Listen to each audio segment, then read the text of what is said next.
नमस्कार। Rape of the lock के canto 1 में आपने देखा था कि बेलिंडा नींद से जगी थी, सुबह का वक्त था। शॉक जो उसका पेट डॉग है, चाटकर उसने जीभ से जगाया था बेलिंडा को। कैंटो सेकंड में आपने देखा कि बेलिंडा, अच्छा, कैंटो फर्स्ट में जगने के बाद उसने क्या किया, श्रृंगार किया, मेकअप किया।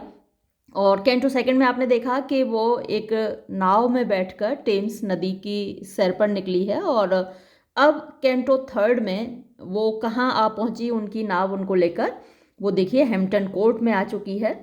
और कैंटो 1 में सुबह का वक्त था, कैंटो सेकंड में नून का वक्त था, और अब जब कैंटो थर्ड आप पढ़ रहे हैं तो आफ्टरनून का वक्त है, दोपहर बाद का समय है। देखिए, close by those meads for ever crowned with flowers. Close by का मतलब होता है नियर, पास। दोज वो मीड्स होते हैं मीडोज, चारागाह, घास के मैदान। तो उन घास के मैदानों के करीब, फॉर एवर हमेशा के लिए, क्राउंड माने ढके रहते हैं, विद फ्लावर्स फूलों से, तो सजे रहते हैं। क्राउन माने मुकुट होता है, तो जैसे मुकुट सिर पर धारण किए रहते हैं, तो वैसे ही ये जो मीडोज हैं, मैदान हैं, वो हमेशा फूलों से ढके रहते हैं। वेयर जहाँ पर टेम्स, टेम्स नदी है जिसके किनारे लंदन बसा हुआ है, विद प्राइड गर्व से, सर्वेज देखती है, हिज राइजिंग टावर्स, हिज उसके राइजिंग उठते हुए, टावर्स मीनारों को।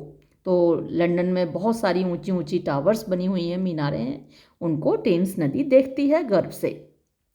देयर स्टैंड्स वहाँ पर खड़ा हुआ है, अ स्ट्रक्चर एक इमारत, ऑफ मैजेस्टिक फ्रेम बहुत शानदार आकार की, विच जो कि from the neighbouring Hampton, neighbouring पड़ोस के हैम्पटन गांव हैं, पड़ोस के हैम्पटन गांव से, टेक्स इट्स नेम अपना नाम लेता है। जो हैम्पटन कोर्ट है या जो बिल्डिंग है उसका नाम हैम्पटन की वजह से है, जो कि पड़ोस में ही है। हियर यहाँ पर, यानी कि हैम्पटन कोर्ट में, ब्रिटेन्स स्टेट्समैन ब्रिटेन के राजनेता, ऑफ्ट अक्सर, द फॉल, द फॉल माने गिरना, विनाश, डिक्लाइन पतन, फोरडूम माने घोषणा करते हैं, मतलब कि भविष्यवाणी करते हैं। ब्रिटेन के राजनेता भविष्यवाणी करते हैं, और भविष्यवाणी देखिए अभी आपको हंसी आने वाली है। Of foreign tyrants end of निम्फ्स at home. तो पिछले वाले कैंटो में भी आपने देखा था कि आज या तो बेलिंडा डायना के लॉ को तोड़ेगी, डायना का लॉ आपको मालूम ही है, और या फिर चाइना जार को तोड़ेगी। तो कहाँ डायनाज लॉ का टूटना और कहाँ चाइना जार का टूटना। तो ये एक एंटी क्लाइमैक्स आप इसको कह सकते हैं, जक्सटापोजिशन आप इसको कह सकते हैं, कि एक इतनी बड़ी इंपॉर्टेंट चीज़ डायनाज लॉ और दूसरा चाइना जार। तो ऐसे ही यहाँ पर राजनेता भविष्यवाणी करते हैं किसके पतन की, ऑफ फॉरेन टायरेंट्स, यानी विदेशी तानाशाहों की, विदेश जो दूसरे देश हैं उनमें उनके तानाशाहों के पतन का की घोषणा करते हैं, भविष्यवाणी करते हैं। या फिर एंड ऑफ निम्फ्स एट होम, और घर पर निम्फ्स जो परियां हैं, जो सुंदरियां हैं, हसीनाएं हैं, उनके पतन की भविष्यवाणी करते हैं कि आज ये जाल में फंसेगी, आज इस निम्फ का दिल टूटेगा, या ये किसी के प्यार में पड़ जाएगी। तो ये घोषणा करते हैं। हियर यहाँ पर, दाव तुम, ग्रेट आना। तो आना क्वीन एन, पहले भी इनका जिक्र आ चुका है। तो जो रानी है ब्रिटेन की, इस वक्त गद्दी पर बैठी हुई हैं, जब ये लिखा जा रहा है तो उस वक्त ब्रिटेन की गद्दी पर क्वीन एन बैठी हुई हैं। तो तुम महान आना, हुम जिसको कि, 3 रैम्स 3 राज्य। तो 3 साम्राज्य कौन से हैं, इंग्लैंड है, स्कॉटलैंड है और आयरलैंड है। तो इन तीनों को मिलाकर ग्रेट ब्रिटेन बनता है। तो 3 रैम्स ओबे, यानी उनकी आज्ञा मानते हैं। यूके भी बोला जाता है, यूनाइटेड किंगडम, तो वो भी इन तीनों को मिलाकर बनता है। और इंग्लैंड, स्कॉटलैंड, आयरलैंड, इनको मिलकर द ग्रेट ब्रिटेन या फिर यूके बनता है। तो वो तीनों साम्राज्य तुम्हारी आज्ञा मानते हैं। Dost sometimes counsel take and sometimes tea. तो यहाँ पर फिर आप वही एंटी क्लाइमैक्स या जक्सटापोजिशन देख रहे हैं। तो डस्ट मीन्स डज। समटाइम्स, कभी कभी, काउंसिल सलाह लेती हो अपने दरबारियों की, उनके मिनिस्टर्स हैं, कोर्टियर्स हैं, तो उनकी काउंसिल लेती हैं, सलाह लेती हैं। एंड समटाइम्स टी, और कभी कभी आकर चाय लेती हैं। तो कहाँ दरबारियों से सलाह लेना, नेशनल इंटरनेशनल टाइप के जो मुद्दे हैं, और कहाँ चाय लेना, तो दोनों में कितना डिफरेंस है। हिदर माने इधर, द हीरोज जो हीरो लोग हैं, एंड द निम्स और जो परियां हैं, हसीनाएं हैं, हसीन लड़के और हसीनाएं। रिसोर्ट माने इधर आते हैं, शरण लेते हैं। To taste avail the pleasures of a court, to taste चखने के लिए, अवाइल कुछ देर के लिए, द प्लेजर्स मज़े, ऑफ अ कोर्ट कोर्ट के। तो ये जो हैम्पटन कोर्ट है, यहाँ पर मज़े लेने के लिए, पार्टी करने के लिए, ताश खेलने के लिए, दारू पीने के लिए लड़के लड़कियां आते हैं, हीरोज एंड नेम्स आते हैं। In various talk instructive hours they past, in various विभिन्न प्रकार की, टॉक बातचीत में, द इंस्ट्रक्टिव आवर्स, इंस्ट्रक्शन तो होता है, दिशा निर्देश होता है, या फिर शिक्षा होती है। तो अब ये लोग क्या करते हैं, आप सुबह से देख रहे हैं बेलेंडा का डेली रूटीन क्या है, उनकी दिनचर्या क्या है। तो उस दौर के ऊंचे तबके के, अपर स्ट्रेटा के जो यूथ हैं, जो लड़के लड़कियां हैं, उनका दिन ऐसा ही गुजरता है। तो ये उनके इंस्ट्रक्टिव आवर्स हैं। जैसे आप कॉलेज जाते हैं, उठकर सुबह तैयार होके जल्दी से नाश्ता का व्यवस्था करके भाग लेते हैं, भाई ये वाली क्लास होगी, आज वो वाली क्लास होगी, इन मैडम का क्लास है, उनका सर का क्लास है, और सैक वैक और इतने सारे सब्जेक्ट्स हैं, डीएससी है, तो भागते ना ले लेके अपना बुक्स को। तो वैसे ही ये जा रहे हैं। अब जैसे कॉलेज में आपके इंस्ट्रक्टिव आवर्स होते हैं, इनके यहाँ हैम्पटन कोर्ट में इंस्ट्रक्टिव आवर्स होते हैं। तो अलग अलग टाइप की बातों में, डिस्कशंस में ये अपने इंस्ट्रक्टिव आवर्स दे पास्ट, वो गुजारते हैं। तो अपने से ज़रा कंपेयर करके देखिएगा, क्या आपका डेली रूटीन होता है और क्या इनका डेली रूटीन होता है। अब देखिए टॉपिक क्या होते हैं इनके डिस्कशन के। हु गेव द बॉल, यानी पिछली बॉल डांस पार्टी किसने दी थी, और पेड द विजिट लास्ट, और उस पार्टी में कौन खास मेहमान आया था लास्ट टाइम। वन स्पीक्स, एक बोलता है, the glory of British queen, यानी ब्रिटिश क्वीन, जो क्वीन एन की अभी बात हो रही थी, उनकी शान की बात करता है कोई तो। एंड वन डेस्क्राइब्स, और कोई वर्णन करता है, a charming means attractive Indian screen, screen माने पर्दे, कर्टेन्स। तो जो भारत के बने हुए कर्टेन्स होते थे, अपनी खूबसूरती के लिए जाने जाते थे। इंडियन कर्टेन्स, ड्रेप्स होते थे, उन पर खूबसूरत तस्वीरें बनी होती थी। तो एक व्यक्ति उसका वर्णन करता है। A third interprets motions, looks and eyes, और एक तीसरा बंदा वो इंटरप्रिटेशन करता है किस चीज़ की, मोशन, हाव भाव की, उसकी चाल वैसी है, उसकी ढाल ऐसी है, लुक्स उसकी नज़रें ऐसी हैं, एंड आइज उसकी आंखें ऐसी हैं।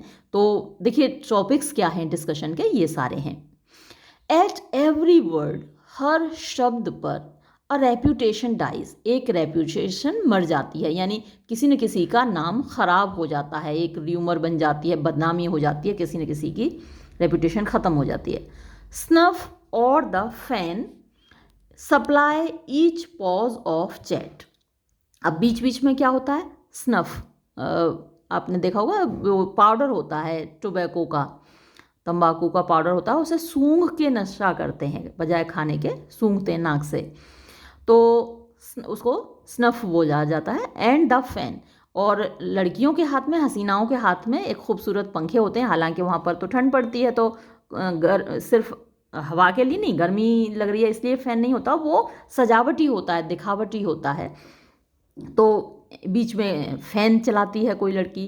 सप्लाई, यानी वो सप्लाई करते हैं each pause of chat, chat में यानी बातचीत में जो भी पॉज आता है उसके बीच में ये काम होता है, किसी ने नशा कर लिया, किसी ने फ़ैन पंखा डुला लिया।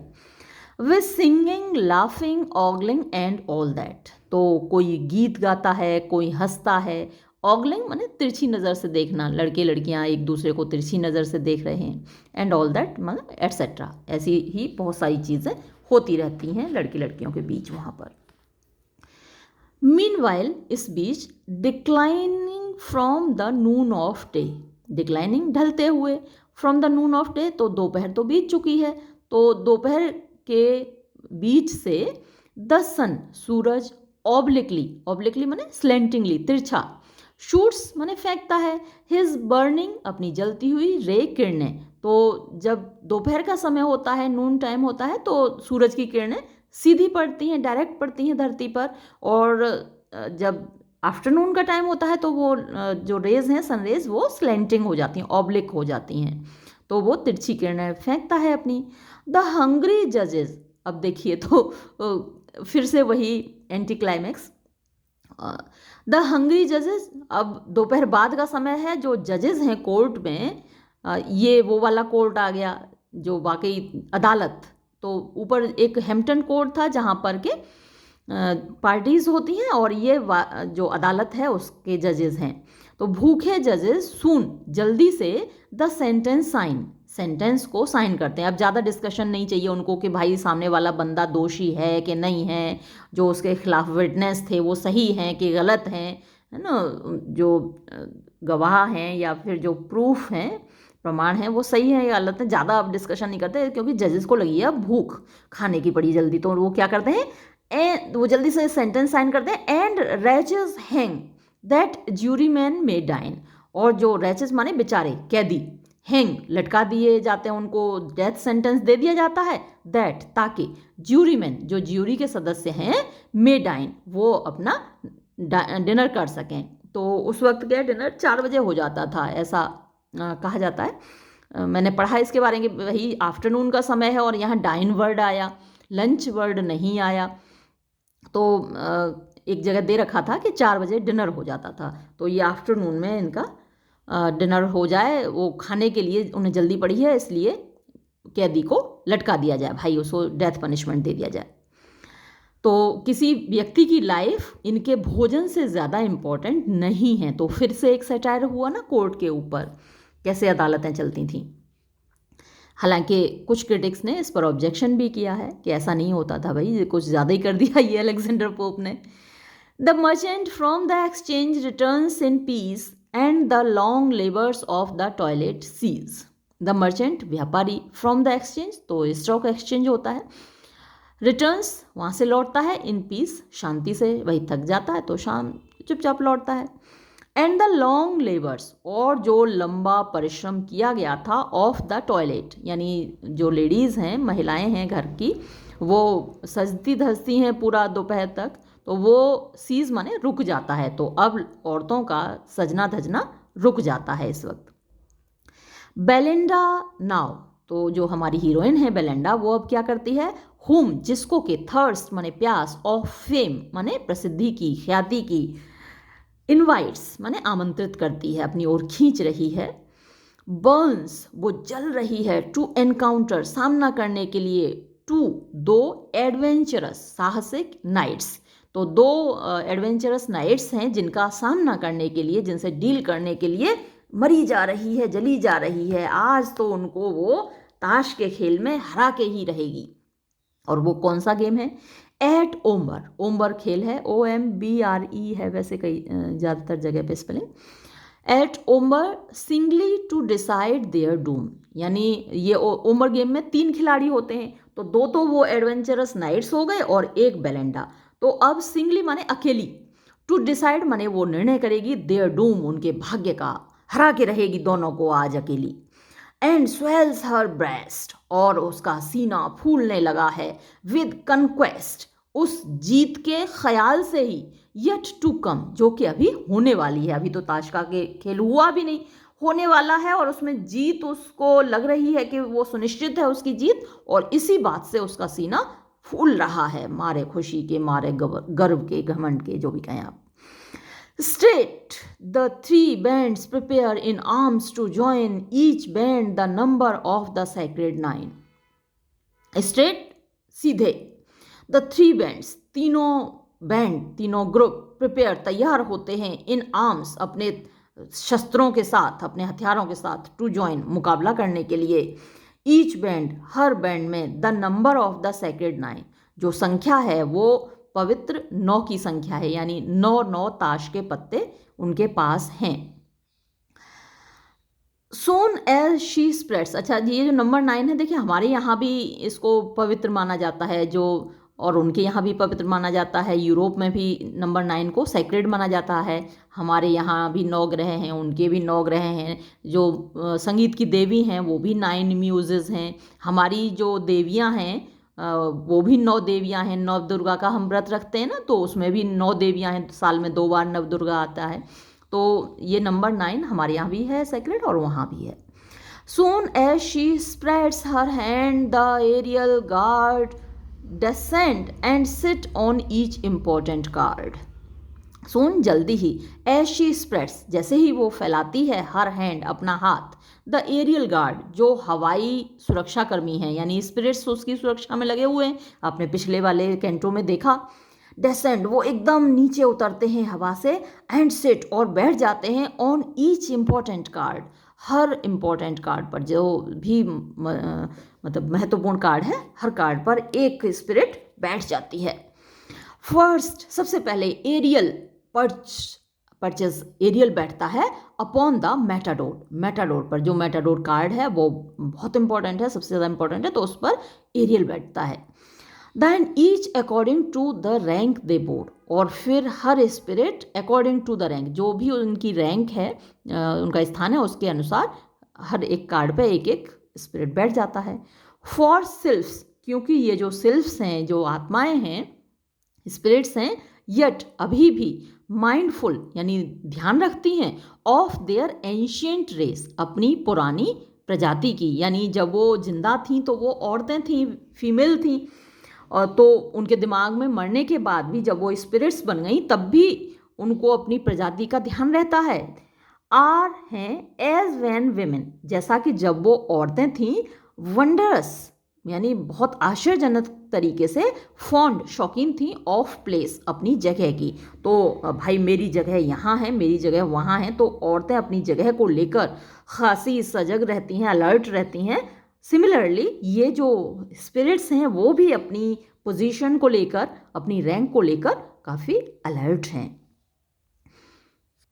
बिहोल्ड, देखो, 4 किंग्स, 4 बादशाह, इन मैजेस्टी, मतलब अपनी शानो शौकत के साथ, रिवर्ड, रिवरेंस, सम्मान होता है, तो उनकी इज़्ज़त है, बादशाह की इज़्ज़त है, तो अपने शानो शौकत और अपनी इज़्ज़त के साथ, विद होरी विस्कर्स, होरी सफ़ेद होते हैं, बुढ़ापे में जब बूढ़े हो जाते हैं तो बाल सफ़ेद हो जाते हैं, तो वो सफ़ेद, विस्कर्स माने दाढ़ी, सफ़ेद दाढ़ी के साथ, and a Forky beard, Forky मतलब फोर्क की तरह, बीच में से 2 पार्ट हो रहे हैं, आधी इधर आधी इधर, तो फोर्क जैसी उनकी दाढ़ी। विस्कर्स भी दाढ़ी के लिए आता है, जो कनपट्टी के बाल होते हैं ना, गलमुच्छे बोलते हैं, तो उनके सफ़ेद गलमुच्छे हैं, कनपट्टी के पास के बाल विस्कर्स बोल दिया, और नीचे की जो दाढ़ी है वो बियर्ड बोल दिया उसको, तो वो फोर्क जैसी है, बीच में से कटी हुई।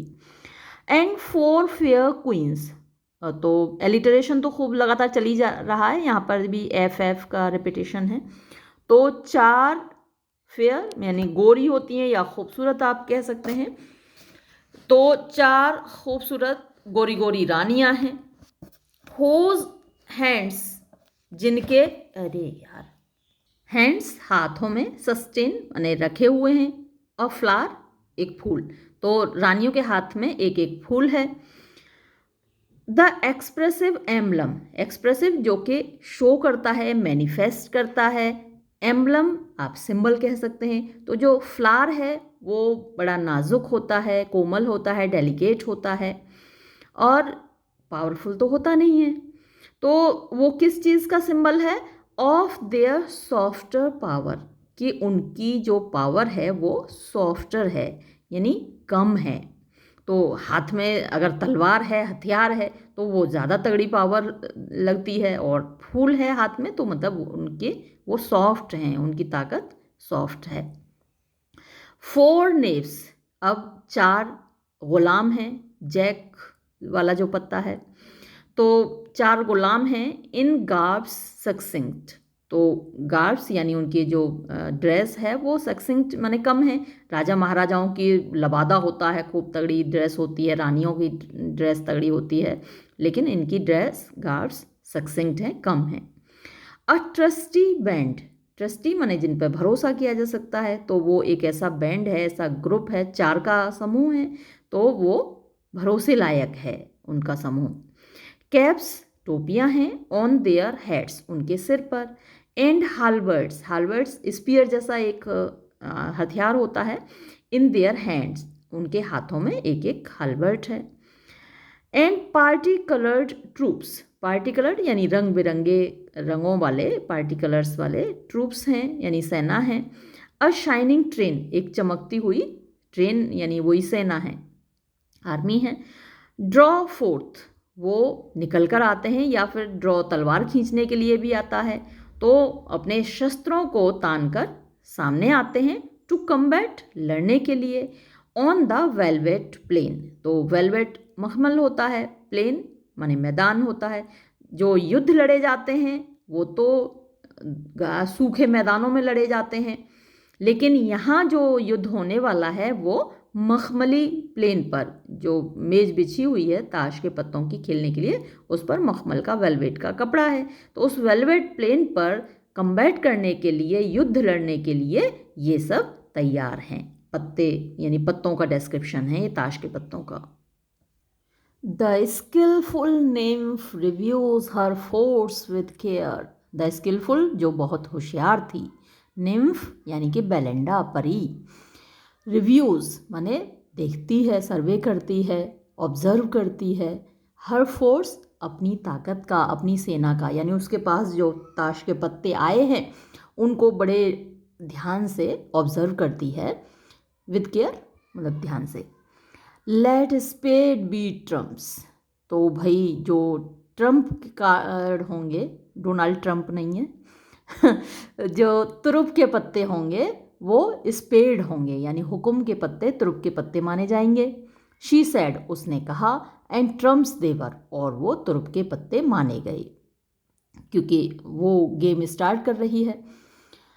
नाउ, अब move to war her sable matadors, move to war लड़ाई लड़ने चल दिए, हर उसके सेबल काले मैटाडोर्स, तो जो मैटाडोर्स हैं 3 बेस्ट कार्ड्स होते हैं, तो वो तीनों उसके मैटाडोर्स लड़ने चल दिए। In show like leaders of the swarthy Moors, in show दिखने में, लाइक लीडर्स जैसे कि वो नेता हों, ऑफ स्वार्थी मूर्स, स्वार्थी काले होते हैं, तो काले मूर जो निग्रो होते हैं, आपने अगर ओथेलो पढ़ा है तो ओथेलो को वहाँ पर एक मूर कहा गया है। हबशी काला था ओथेलो और डेस्डिमोना बहुत गोरी सुंदर थी, इसीलिए सारा कांड हुआ। तो जो दिख रहे हैं वो पत्ते, वो स्वार्थी मूर्स के यानी काले निग्रो हबशियों के नेता दिख रहे हैं, तगड़े तगड़े मोटे मोटे काले काले। स्पेडिलियो फर्स्ट, तो सबसे पहले जो पत्ता चला बेलेंडा ने वो स्पेडिलियो चला, और ये हुक्म का इक्का होता है, एस ऑफ स्पेड्स। अनकनकरेबल लॉर्ड, भैया हुक्म का इक्का अनकनकरेबल है यानी अजेय है, it can not be conquered, इसको जीता नहीं जा सकता, लॉर्ड यानी राजा है वो।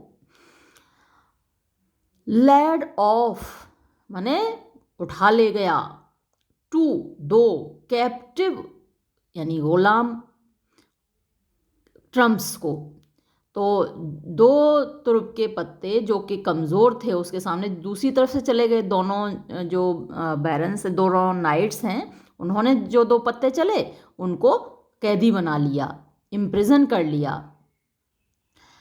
एंड स्वेप्ट द बोर्ड, और बोर्ड को स्वीप कर दिया यानी झाड़ू लगा दी, ये इसका मतलब मैदान मार लिया।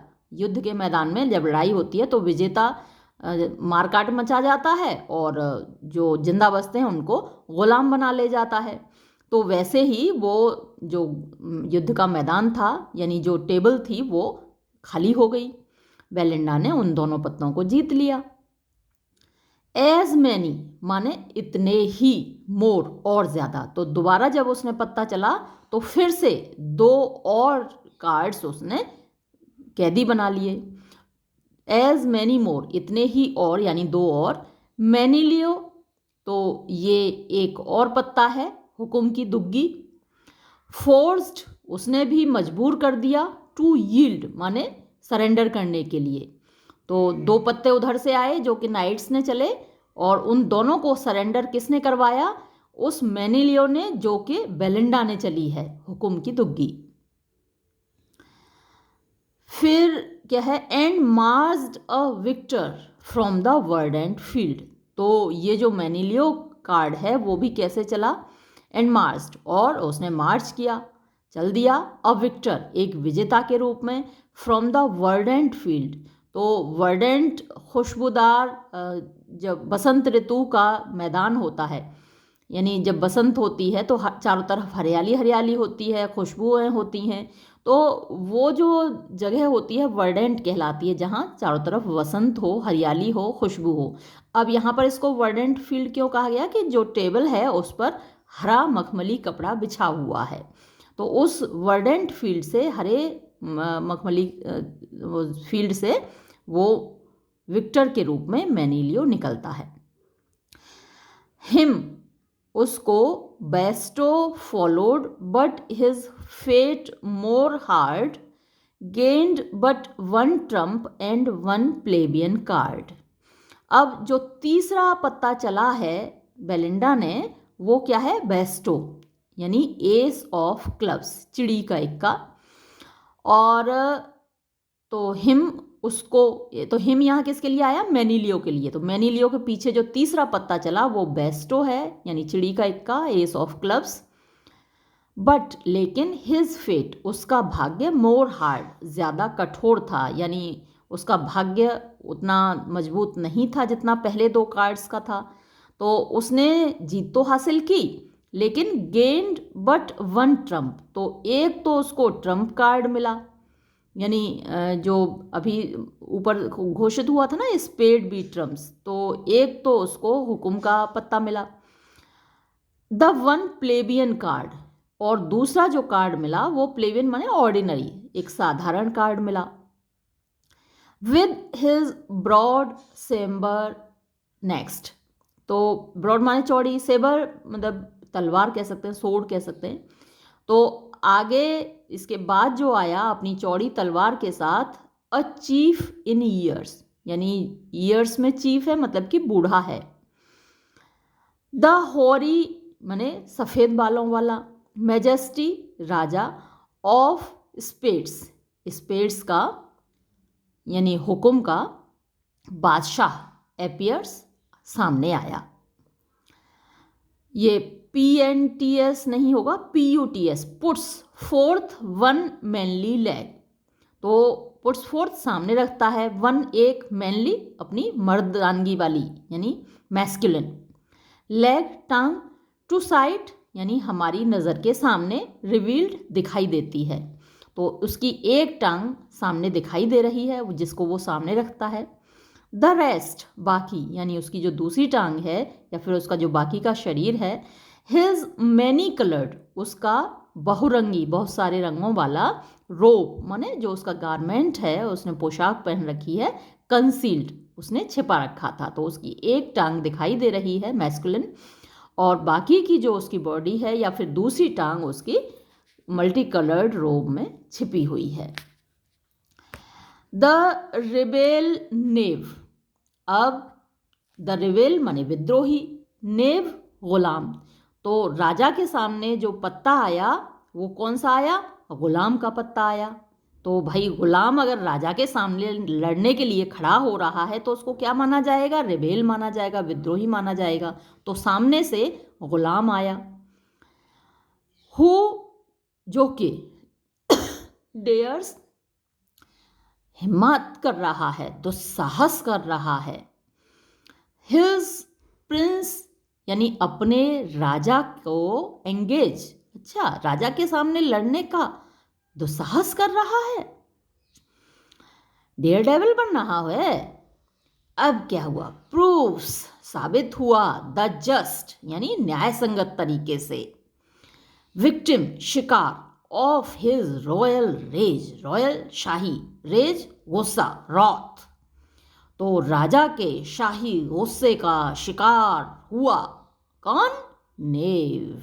हिम्मत कैसे हुई तेरी राजा के सामने लड़ने की, राजा ने शिकार कर लिया उसका। इवन माइटी पैम, यहाँ तक कि ताकतवर पैम जो एक पत्ता है, that Kings and queen's overthrow, जो कि राजाओं और रानियों को भी हरा देता है, एंड मोड डाउन आर्मीज, और मोड डाउन माने मार डालता है, झुका देता है, आर्मीज सेनाओं को, इन द फाइट्स ऑफ लू। तो लू का जो गेम है यहाँ जो खेला जा रहा है वो ओम्बर का गेम है। एक और ताश के पत्तों का खेल होता है जिसको लू बोलते हैं। तो लू का जब खेल होता है वहाँ पैम जो पत्ता होता है वो राजा और रानियों से भी ज़्यादा ताकतवर होता है और पूरी पूरी सेनाओं को हरा देता है, मतलब बहुत सारे पत्तों को हरा देता है, वो इतना ताकतवर होता है। लेकिन यहाँ इस गेम में सैड चांस ऑफ वॉर, बड़ा दुखद है उसका चांस ऑफ वॉर, यानी जो युद्ध का नतीजा है, भाग्य है, उसके लिए बड़ा दुखद है परिणाम, जो कंसिक्वेंस हैं। Now destitute of aid, destitute of aid यानी उसके पास बेसहारा है वो, एड माने सहायता होती है, डेस्टिट्यूट माने जिसके पास नहीं है, गरीब, तो बेसहारा है, उसके पास ताकत नहीं है। फॉल्स, वो गिर जाता है, शिकार हो जाता है, धराशायी हो जाता है। अनडिस्टिंग्विश्ड माने बड़ा डिस्ग्रेसफुली, डिस्टिंग्विश्ड माने भाई राजा साहब गिरे और उनके उस पर रो रहे हैं लोग, परेशान हो रहे हैं, लेकिन यहाँ उस पर कोई ध्यान ही नहीं दे रहा है, बड़ा डिस्ग्रेसफुली गिरता है, बड़े अपमानजनक तरीके से गिरता है। बाय द विक्टर स्पेड, विजेता स्पेड जो हुकुम का पत्ता है उसको गिरा देता है, तो बेचारा यहाँ पर बहुत बुरी तरीके से गिरता है, जो कि पैम के खेल में, जो कि लू के खेल में बड़ा ताकतवर होता है पैम। ये जो पैम है चिड़ी का गुलाम होता है, तो चिड़ी का गुलाम लू के खेल में बहुत ताकतवर होता है। ये देखो ये रहा पैम जो कि लू के गेम में सबसे ज़्यादा ताकतवर हो जाता है, चिड़ी का गुलाम। मैं पत्ते ही निकाल लाई आपके लिए। चलिए आगे बढ़ते हैं। अब क्या हुआ, 10 फार, यहाँ तक तो बोथ आर्मीज, दोनों सेनाएं, टू बेलेंडा, बेलेंडा के सामने, यील्ड माने सरेंडर कर गई, यानी दो बैरन्स जो सामने हैं दोनों की सेनाएं बेलेंडा के सामने सरेंडर कर गई, झुक गई। नाउ लेकिन अब टू द बैरन, बैरन की ओर, पीटर की ओर, फेट भाग्य, इंक्लाइंस झुका देता है, द फील्ड मैदान को, तो अब भाग्य का पलड़ा भारी पड़ गया बैरन का। बेलेंडा अब आगे देखिए हारने लगी। His war like Amazon her host invades the imperial consort of the crown of spades.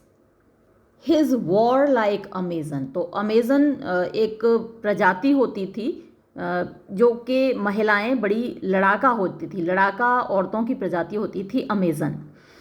तो वॉर लाइक माने युद्ध लड़ने वाली, अमेजन यानी लड़ाका औरत, हर होस्ट यानी उसकी सेना पर, अब यहाँ हर किसके लिए है, बेलेंडा के लिए, बेलेंडा के होस्ट माने सेना को पर इन्वेड्स माने आक्रमण कर देती है। कौन सी रानी है, द इम्पीरियल माने शाही, कंसोर्ट तो प्रेमिका हो गई या साथी हो गई, of the crown of spades यानी स्पेड वही हुकुम का हो गया, क्राउन राजा, तो हुकुम के राजा की साथी रानी, ये अब उसने पत्ता चला, तो हुकुम की रानी अपने सामने ये रही है ना, हुकुम की रानी। तो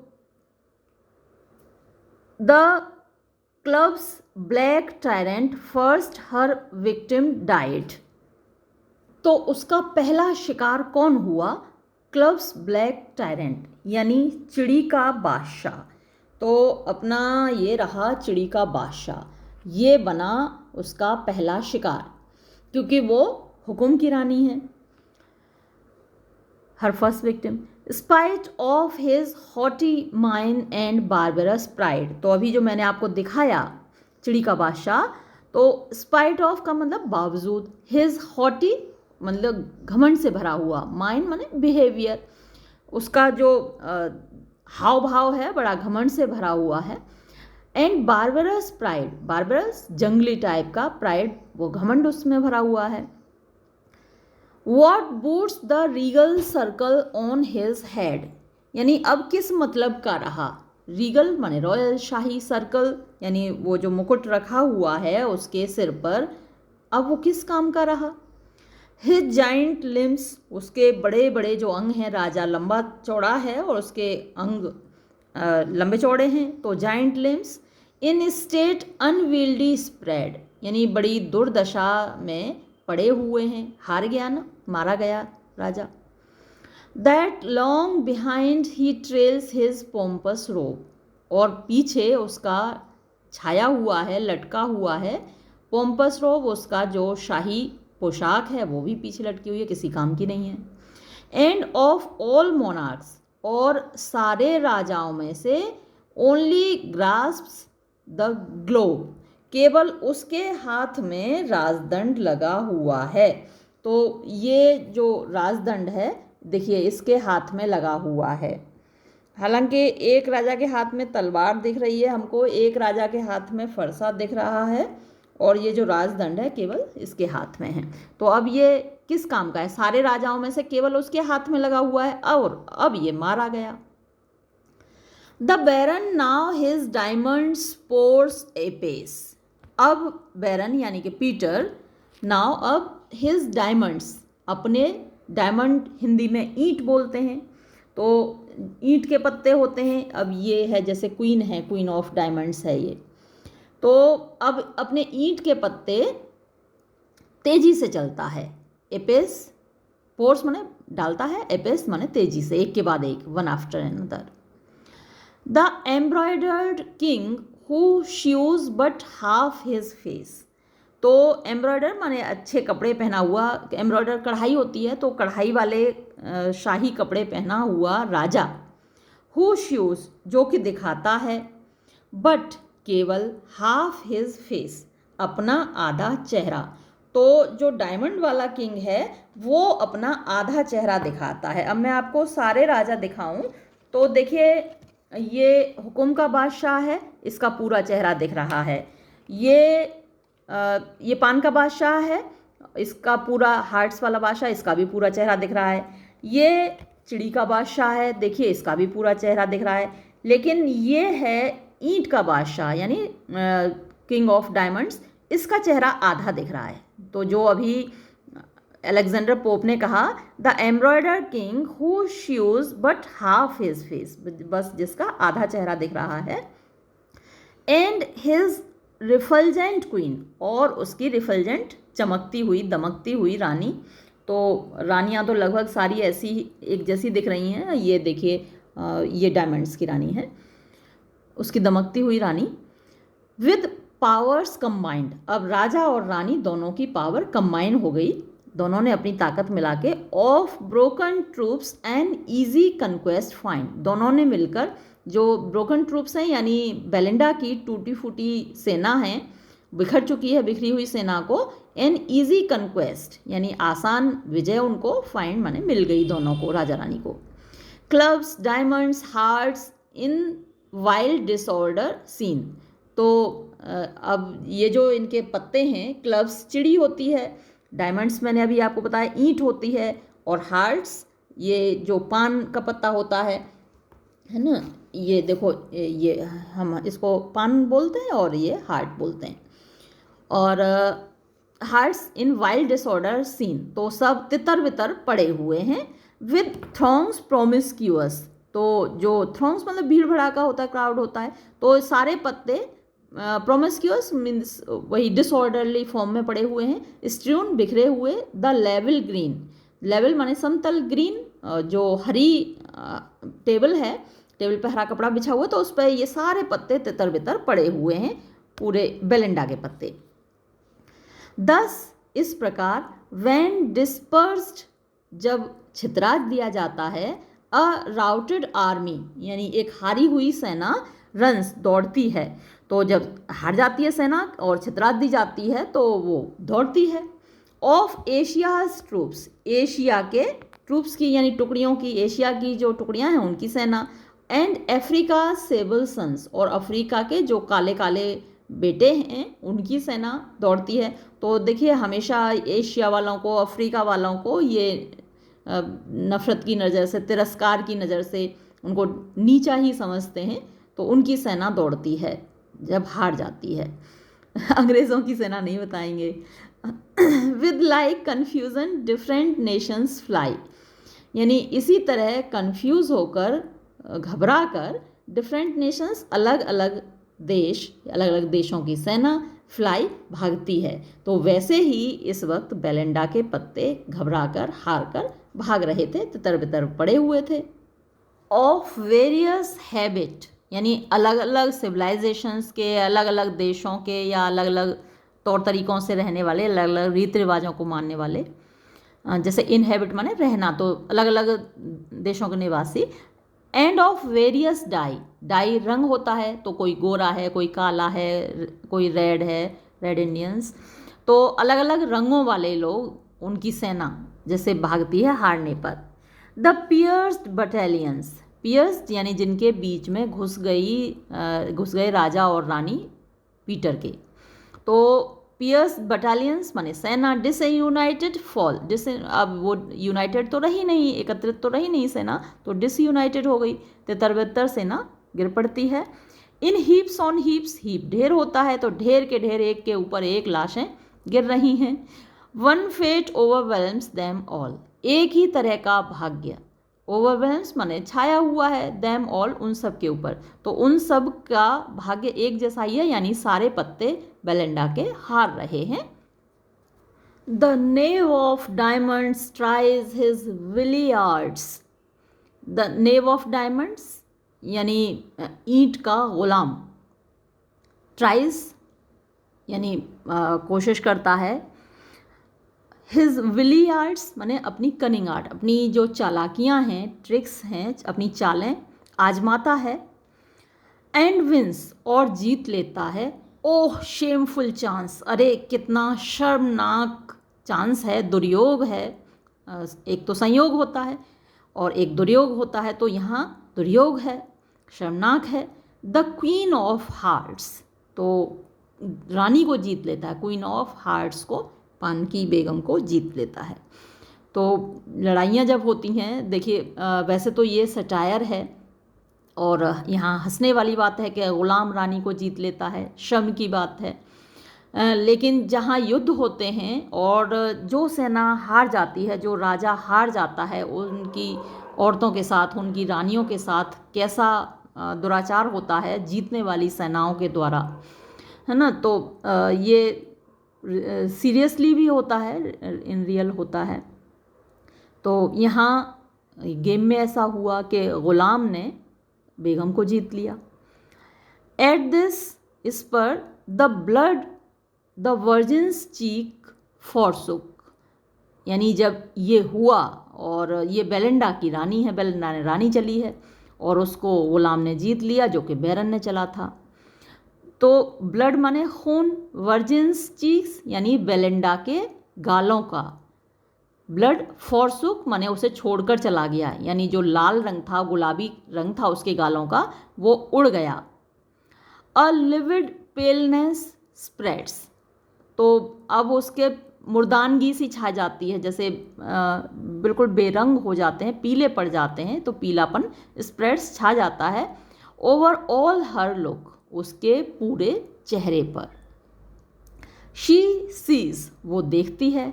एंड ट्रेम्बल्स, और कांपती है। At the approaching ill, approaching आने वाला, इल माने दुर्भाग्य, मिसफॉर्च्यून, तो तो अब उसे दिखाई दे रही है अपनी हार और उसको देखकर वो कांपने लगती है। Just in the jaws of ruin, ruin विनाश और जॉज माने जबड़े, तो उसको दिख रहा है कि विनाश के जबड़ों में अब वो जाने वाली है। एंड कॉर्डिल, तो ये जो कॉर्डिले है ये जो पैसा दांव पर लगाया जाता है, स्टेक पर लगाया जाता है, तो वो अब स्टेक वाला पैसा उसको चुकाना पड़ेगा जब हार जाएगी, तो उसका डर उसको लग रहा है, हार का डर, और ऊपर से पैसा चुकाना पड़ेगा। एंड नाउ, और अब, एज ऑफ्ट इन सम डिस्टेम्पर्ड स्टेट, एज ऑफ्ट जैसा कि अक्सर, इन सम किसी, डिस्टेम्पर्ड माने बिखरे हुए, जहाँ कैओस होता है, तो ऐसे स्टेट में, देश में, ऑन वन नाइस ट्रिक, एक सही चाल पर, डिपेंड्स निर्भर होता है, द जनरल फेट यानी सामान्य भाग्य, पूरी जनता का भाग्य एक सही चाल पर निर्भर होता है। An ace of hearts steps forth, एक एस ऑफ हार्ट्स यानी पान का इक्का आगे आता है, सामने आता है। द किंग, राजा, अनसीन जो कि दिखाई नहीं दिया था, छिपा हुआ था, लर्ड झांक रहा था, इन हर हैंड उसके हाथ में, तो बेलिंडा के हाथ में एक राजा था जिस पर बेलिंडा का ध्यान ही नहीं गया, अब वो राजा उसको झांकता हुआ दिखाई दिया अपने हाथ में। एंड मोर्न्ड हिज कैप्टिव क्वीन, और वो राजा अपनी रानी के लिए रो रहा था, कैप्टिव जो कि गुलाम बना ली गई थी, जीत ली गई थी, ऊपर अभी जिक्र आया ही था, नेव ऑफ डायमंड्स ने यानी ईंट के गुलाम ने रानी को, उसकी को जीत लिया था, इस बात पर राजा मोर्न कर रहा था, रो रहा था, विलाप कर रहा था। ही स्प्रिंग्स, ही यहाँ पर आया है राजा के लिए, तो वो राजा एकदम से उछलता है, टू वेंजियंस बदला लेने के लिए, विद एन ईगर स्पेस बहुत तेज गति से, बहुत तेज चाल से उछल के बदला लेने को कूद पड़ता है राजा। एंड फॉल्स, और गिर पड़ता है, लाइक थंडर बिजली की तरह, बिजली एकदम से गिरती है, बिल्कुल मौका नहीं देती, एक सेकंड में गिर जाती है, तो बिजली की तरह टूट पड़ा, ऑन द प्रोस्ट्रेट एस, वो जो प्रोस्ट्रेट माने दंडवत पड़ा हुआ था, लकड़ी जैसे डंडा पड़ा होता है ना, तो लेटा हुआ, एस जो इक्का था जो कि बैरन ने चला था, उस पर राजा टूट पड़ा। द निम्फ, तो निम्फ यहाँ पर बेलिंडा के लिए आया, तो बेलिंडा एक्सल्टिंग एकदम से खुश होकर, फिल्स भर देती है, विद शाउट्स चीखों से, द स्काई आकाश को, कैसे, जीत गई जीत गई जीत गई जीत गई तो चिल्ला चिल्ला के वो भर देती है आकाश को, वो जीत जाती है, एकदम खुश हो जाती है। द वॉल्स, दीवारें यानी जो हैम्पटन कोर्ट की दीवारें हैं वो गूंजने लगती हैं, द वुड्स जंगल गूंजने लगते हैं आसपास के, एंड लॉन्ग कैनाल्स रिप्लाई, और जो लंबी कैनाल्स हैं यानी नदी में से नहरें काटती जाती हैं ना दूर तक पानी ले जाने के लिए, तो वो लंबी लंबी कैनाल्स, नहरें रिप्लाई जवाब देती हैं, मतलब इको करती हैं, तो इतनी ज़ोर से चीखती है बेलिंडा कि चारों तरफ उसकी आवाज़ गूंजती है, इको करती है। आगे क्या होता है देखिए, ये लाइंस आप मार्क कर सकते हैं, बड़ी अच्छी लाइंस हैं ये दोनों। O thoughtless mortals ever blind to fate, अरे थॉटलेस यानी विचारहीन, मॉर्टल्स इंसानों, अरे ओ विचारहीन इंसानों, एवर ब्लाइंड तुम हमेशा अंधे रहते हो, टू फेट भाग्य के प्रति, टू सून डिजेक्टेड बड़ी जल्दी निराश हो जाते हो, एंड टू सून इलेट और बड़ी जल्दी खुश हो जाते हो। सडन दीज ऑनर्स, सडन अचानक से, दीज ऑनर्स ये जो सम्मान अभी अभी मिला है जीत का बेलिंडा को, शैल बी स्नैच्ड अवे ये छीन लिया जाएगा, एंड कर्स्ड और अभिशप्त, फॉर एवर हमेशा के लिए अभिशप्त हो जाएगा, दिस विक्टोरियस डे ये जो जीत वाला जश्न वाला दिन है ये हमेशा के लिए अभिशप्त हो जाएगा, श्राप लग जाएगा इसको। अब आगे देखिए, थोड़ी ब्राइटनेस मैंने बढ़ा दी है, काला काला हो रहा था कैमरा। फॉर लो, क्योंकि देखो, अब देखो, द बोर्ड यानी कि table, with cups and spoons, यानी वहाँ पे प्याले आ गए, चम्मचें आ गई, इज क्राउंड माने वो सज गई है, टेबल भर गई है कप और प्यालों से, कप और प्लेट, चम्मच, इन सब चीज़ों से। The berries crackle and the mill turns round. Berries जो कॉफ़ी के बीज होते हैं वो जब भुनते हैं, चटकते हैं, तो ये उनके लिए आया है कि जो कॉफ़ी के सीड्स थे उनको भूना गया।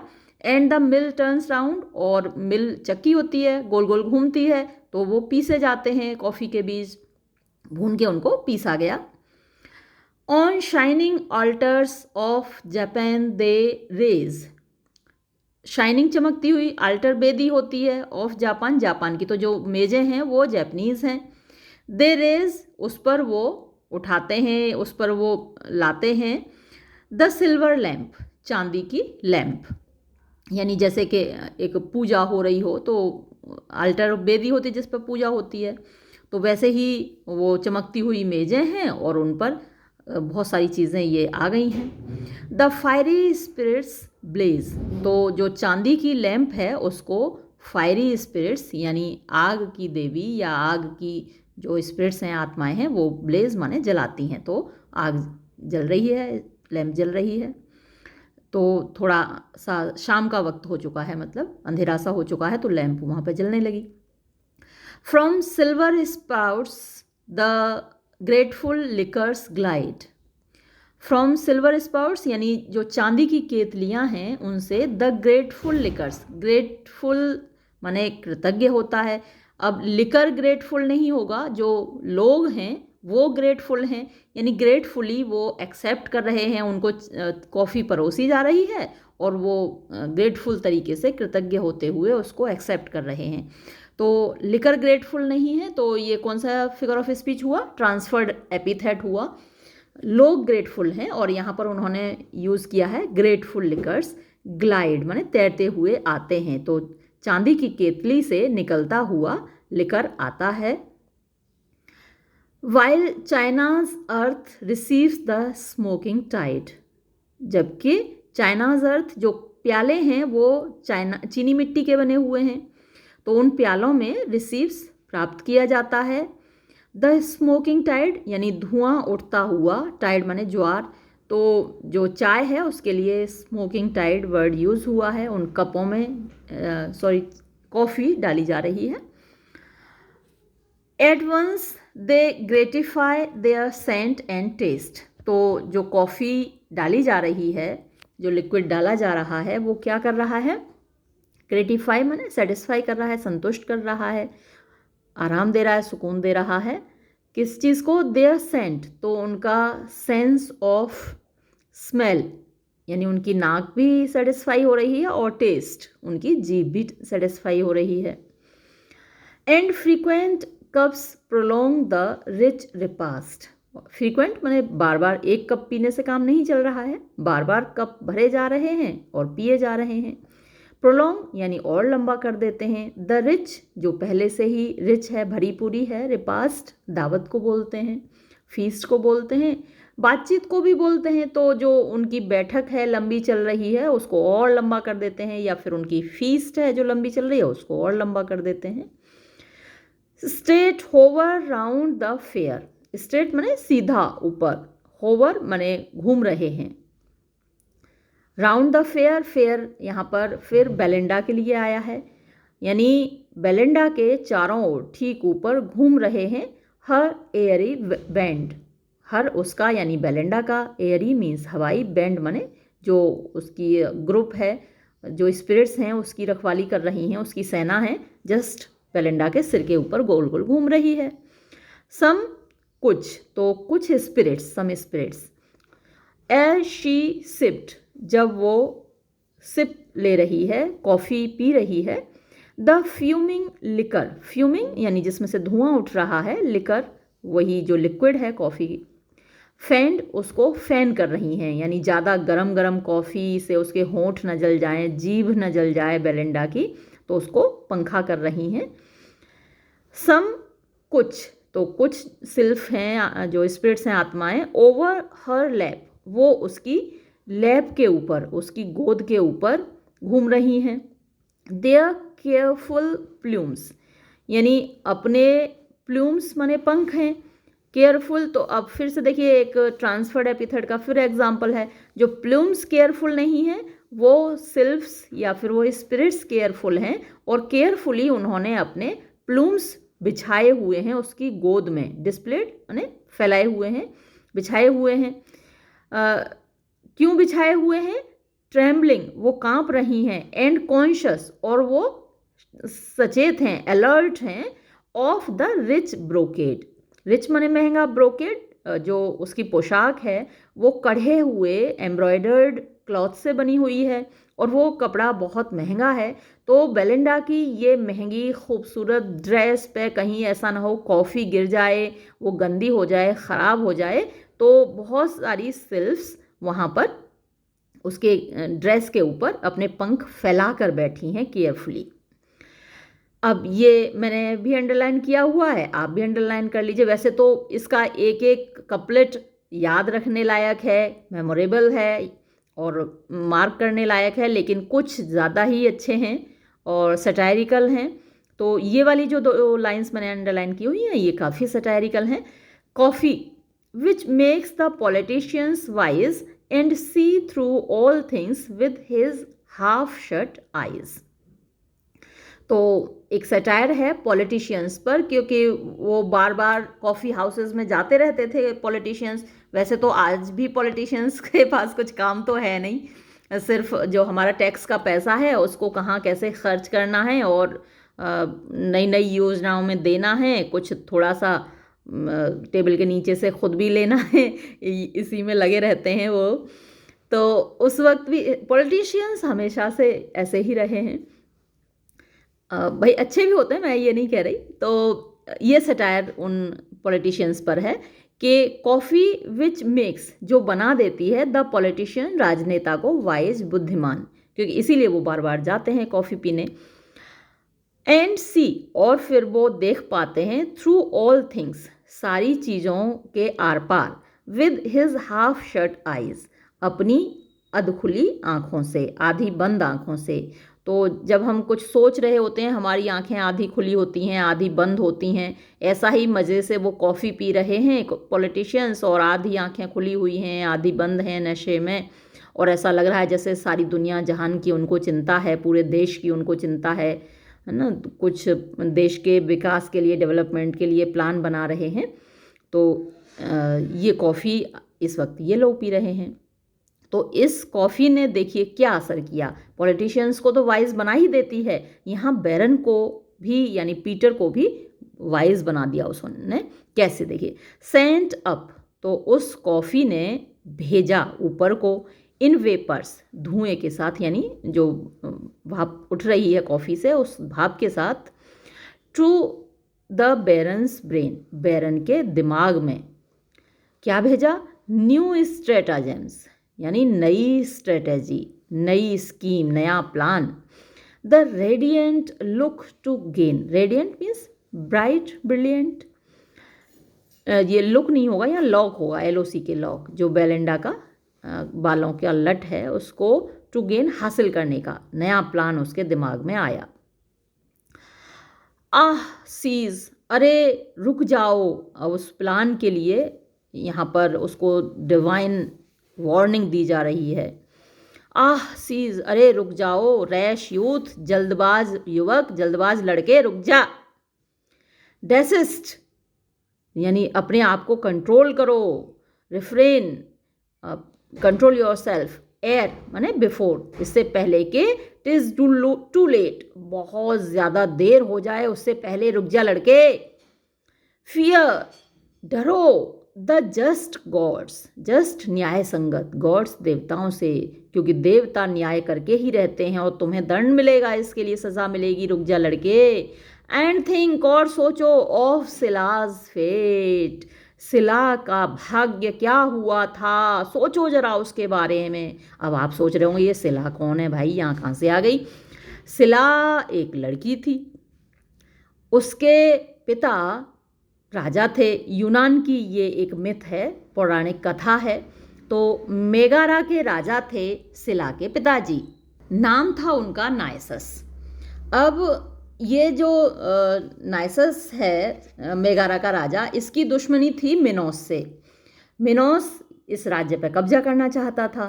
तो मिनोस ने क्या किया, उसने सिला को अपने प्रेम जाल में फंसा लिया। सिला फंस गई साहब। ये जो सिला के पिताजी थे नाइसस, इनकी एक लट थी पर्पल कलर की, इनके बालों की एक लट थी और उस लट में बड़ी मैजिकल पावर्स थी और उसी में उनकी ज़िंदगी कैद थी, उनकी लाइफ और उनके राज्य की, उनके स्टेट की सिक्योरिटी भी उसी लट में कैद थी। यानी जब तक वो लट उनके सिर पे थी, ना तो उनको कुछ हो सकता था और ना ही उनके किंगडम को कुछ हो सकता था। तो ऐसी मैजिकल पावर थी उस लट में। अब जो मिनोस था, इनका दुश्मन, उसने फंसा लिया सिला को और इस बात पर राजी कर लिया कि तुम ना मुझे अपने बाप की वो लट काट के ला के दे दो, है ना। तो अब मोहब्बत में हो गई पागल। आप बहुत सारी आप देखते ही हैं, रोज़ाना किस्से आते हैं न्यूज़पेपर में। एक तो मोहतरमा हैं, यहाँ आगरा की जेल में बंद हैं, उन्होंने अपने माँ बाप, भाई, भाभी, यहाँ तक के 11 महीने का भतीजा, उन सबको मार डाला मोहब्बत में। अंधी हो गई। तो अब ये भी सिला अंधी हो गई मोहब्बत में और उसने अपने पिताजी की लट काटी और मिनोस को पकड़ा दी। अब जो इनके पिताजी थे वो बेचारे मर गए और ये जो मिनोस था उसने इस राज्य पे कब्जा कर लिया, मेगारा पे। और मतलब जिस लड़की ने अपने पिता को धोखा दिया हो, वो अपने प्रेमी को या पति को क्यों धोखा नहीं देगी, है ना।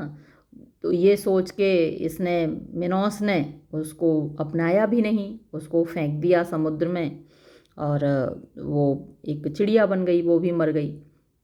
इसके पिताजी थे वो भी मर गए और वो एक बाज बन गए। तो जब वो चिड़िया के रूप में थी तो उन्होंने बाज के रूप में आकर फिर सिला को मार डाला। ये हुआ किस्सा सिला के भाग्य का। तो अब वो कह रहे हैं अलेक्जेंडर पोप्स कि ज़रा सिला के भाग्य के बारे में सोचो। सिला ने अपने बाप की लट काटी थी तो उसको क्या परिणाम भुगतना पड़ा, देवताओं ने उसको कैसा दंड दिया। तो तुम भी रुक जाओ, इस लट को मत काटो भाई, इस लट को काटने के बारे में मत सोचो। तो अभी तो यहाँ काटने की बात आई भी नहीं है और आगे आएगी, लेकिन यहाँ पर सिलाज फेट याद करो। Changed to a bird and sent to flit in air, she dearly pays for Nisus injured hair. Changed to bird, उसको चिड़िया में कन्वर्ट हो गई वो मरने के बाद। And sent to flit in air, और हवा में उड़ने के लिए देवताओं ने उसको भेज दिया, उसके भाग्य ने भेज दिया। शी डियरली पेज, उसको बहुत महंगी कीमत चुकानी पड़ी। फॉर नाइसस इंजर्ड हेयर, नाइसस जो कि उसके पिताजी थे, उनके इंजर्ड हेयर यानी उसने लट काटी अपने पिताजी की, उसकी बहुत बड़ी कीमत उसको चुकानी पड़ी।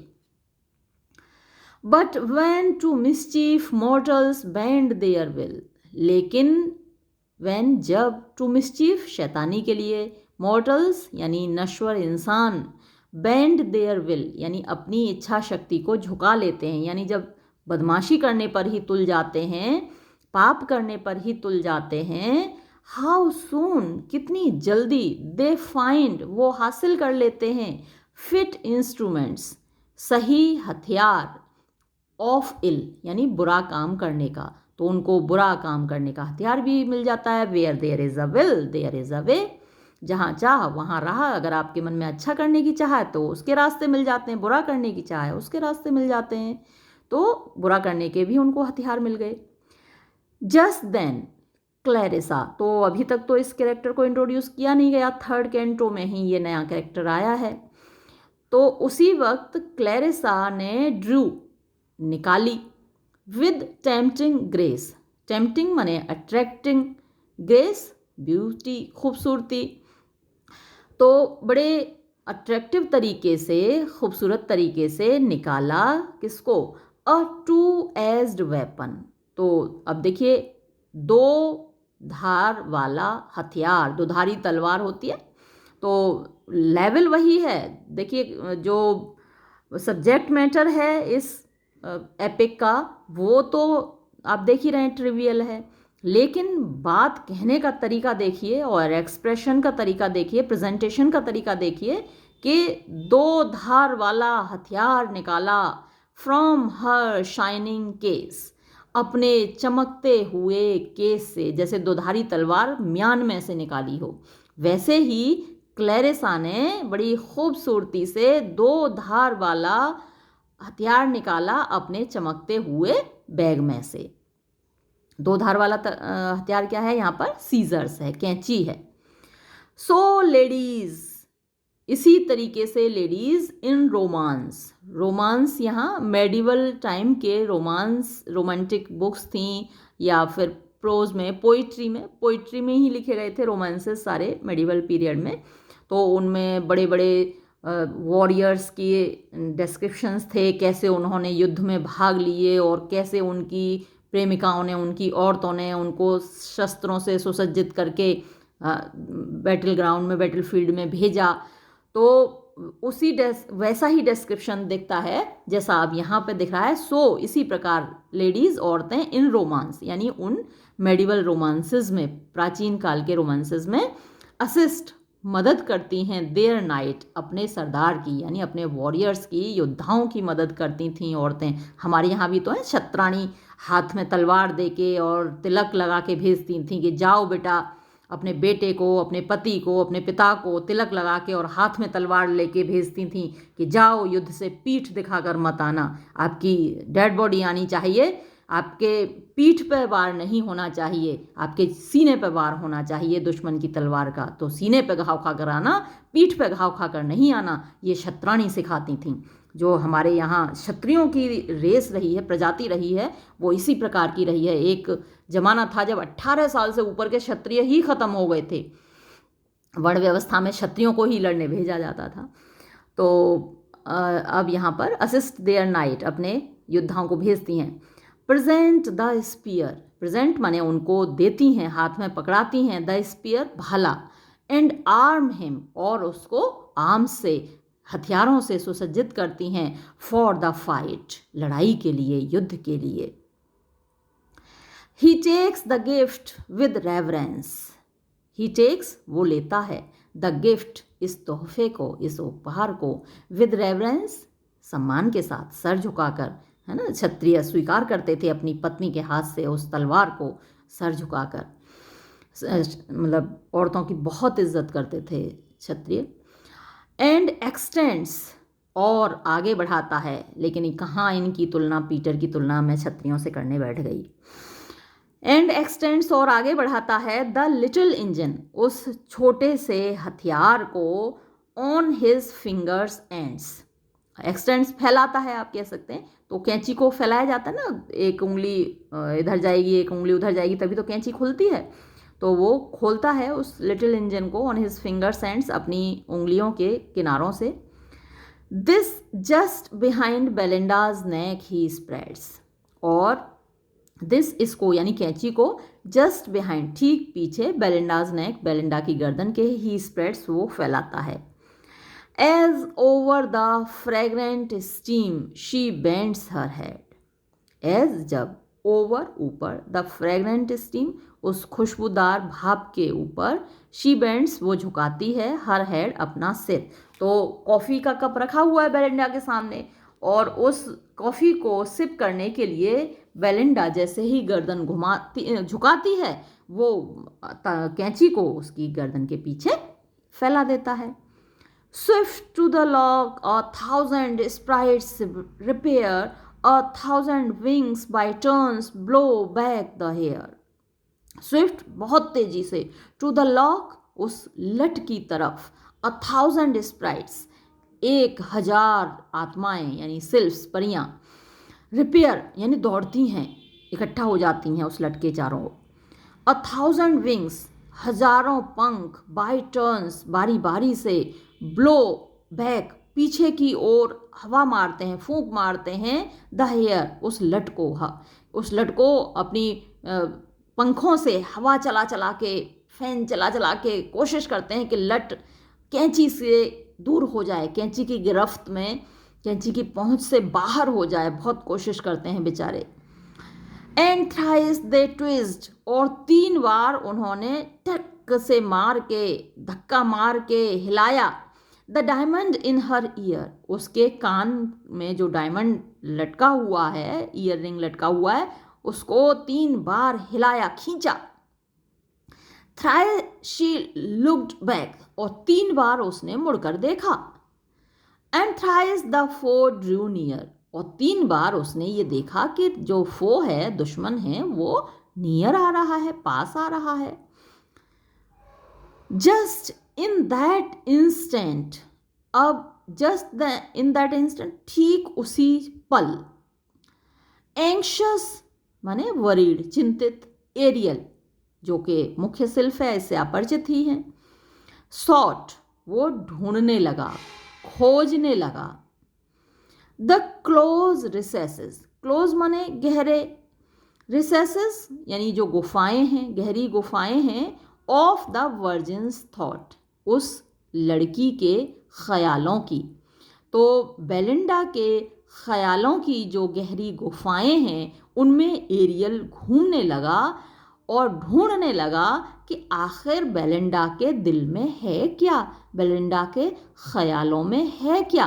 क्योंकि एरियल और ये जो सारी सिल्फ्स हैं, सारी स्पिरिट्स हैं, उसी लड़की की सुरक्षा करती हैं जो लड़की पूरी तरीके से पवित्र हो, उसके विचारों में, मन वचन कर्म से वो किसी मर्द की चाहत ना करे, उसकी तरफ ना देखे, उसको ना चाहे, उसको मोहब्बत ना करे, तभी उसकी सुरक्षा ये स्पिरिट्स करते हैं। तो एरियल उसके ख्यालों को खोजने निकला, सर्च करने निकला, इन्वेस्टिगेशन करने निकला कि आखिर इसके मन में चल क्या रहा है।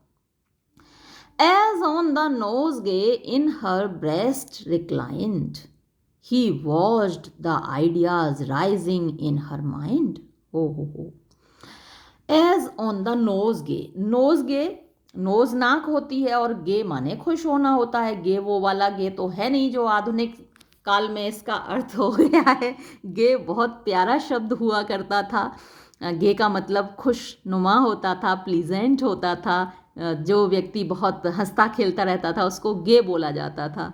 और आज तो आप जानते ही हैं गे का मतलब क्या होता है। तो ये पुराना वाला गे है भाई, नया वाला गे नहीं है।